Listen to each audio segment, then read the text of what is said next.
Shalom. இதோ இஸ்ரவேலை காக்கிறவர் உறங்குவதுமில்லை தூங்குவதுமில்லை. சங்கீதம் 1:21-4.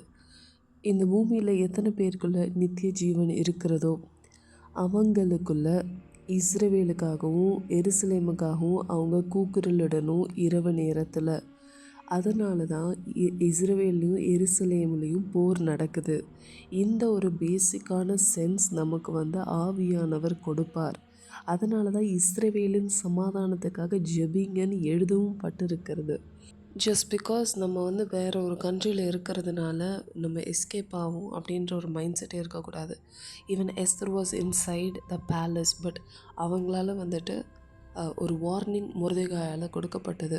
ஸோ ஆவிக்குரிய ரீதியில் எவ்வளோ அதிகமாக நம்ம எருசலேமின் சமாதானத்துக்காக ஜெபிக்கிறோமோ அவ்வளவுக்கு அதிகமாக ஆவிக்குரிய வாழ்க்கையில் வில் கெட் விக்ட்ரி.